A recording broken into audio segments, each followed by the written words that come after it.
Right, okay. I'd like to talk a little bit about this place and other places like it.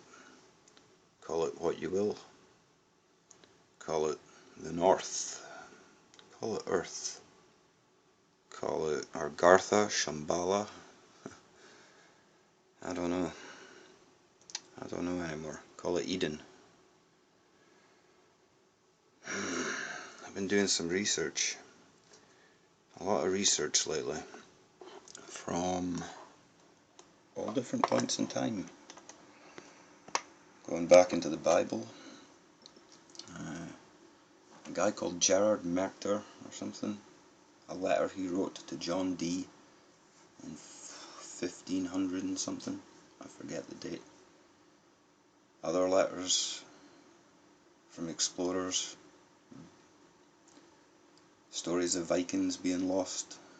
Stories of King Arthur's men being lost. 4,000 of them in like 530 AD. All searching for that place. Or all exploring and finding that place. There seems to be a movement on the go now as well. To do with some kind of blood ritual, blood over intent. I looked into that. QuasiLuminous, I believe, started it on YouTube.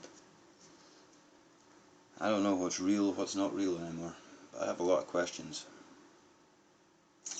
A lot of questions.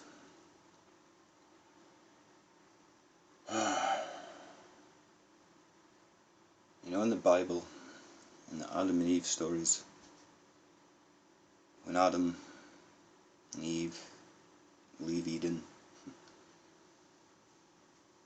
many years after, maybe I think, my memory's not good, 7 generations after Adam, Noah's son, Shem,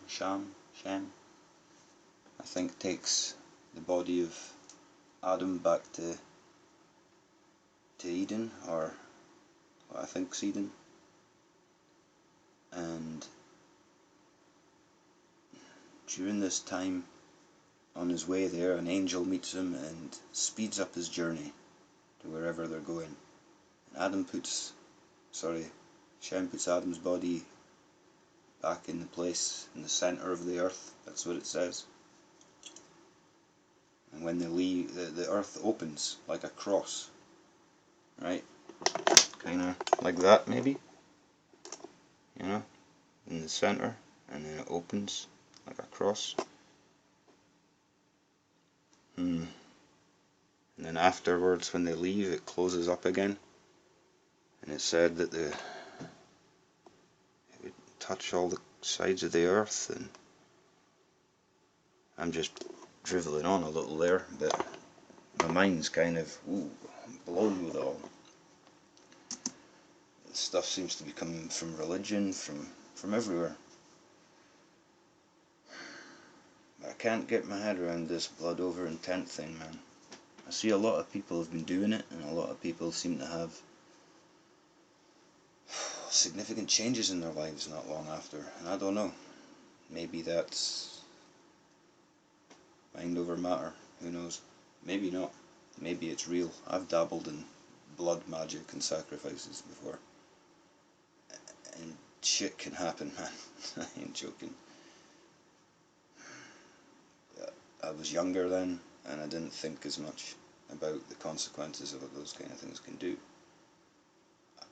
I don't know if it's a good idea to do this blood over intent thing. There are a lot of people who won't have a clue what I'm talking about right now, and I suggest look it up. But for those who do know what I'm talking about,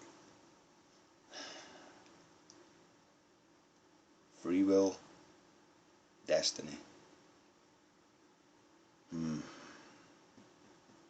Thoughts over feelings? Maybe? I kind of see a similarity there.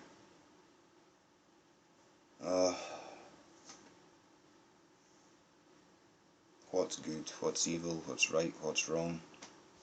I don't know. The whole world seems torn right now. Science or scientism versus spirituality.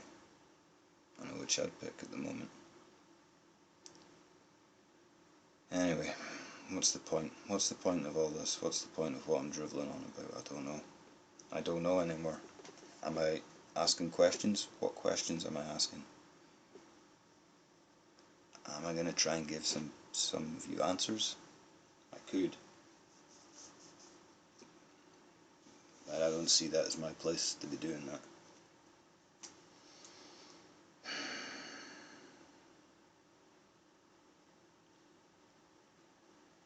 The road to hell is paved with good intentions. That keeps popping in my mind, and blood over intent seems full of great intentions. To bring heaven on earth, and to worship all, exclude none. Those are some pretty good intentions. From what I gather, once you do this little blood oath, where you cut yourself and bleed on some paper and write your oath of intent, and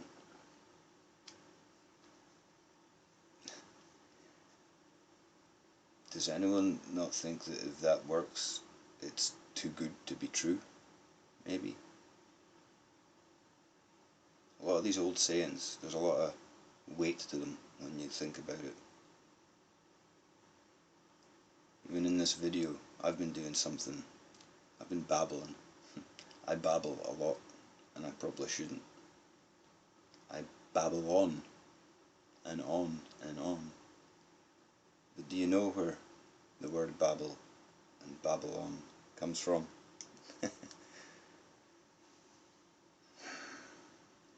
That comes from the Bible too. Believe it or not. Anyone know the story of the Tower of Babel? And all the people in the world spoke one language at that time, apparently. So God made it that they all spoke different languages, so they couldn't communicate to one another and couldn't finish constructing the Tower of Babel. And then he sent them all to different parts of the earth, and you know the rest of the story, I would imagine. Nevertheless, to babble comes from that. You might think I'm crazy, but look that up. And when I hear somebody talking about blood over intent, I can't help thinking the road to hell is paved with good intentions. And some things that seem too good are usually too good to be true. That aside, check out this place if you get a chance. You'll find maps online, all different ones depicting the very similar kind of landmass, some with this bit like complete with a mountain range coming around, other parts like this, some parts with Greenland a little closer, if it's Greenland. Let's face it, that looks like that would be Greenland. This would be Africa, North America, Asia. And it's funny as well that on most of these maps, modern maps I should say, the northern area is always blotted out online, and there's just so many mysteries in this world. But only one of them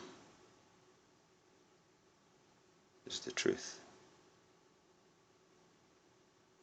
I don't know. Questions, questions, questions.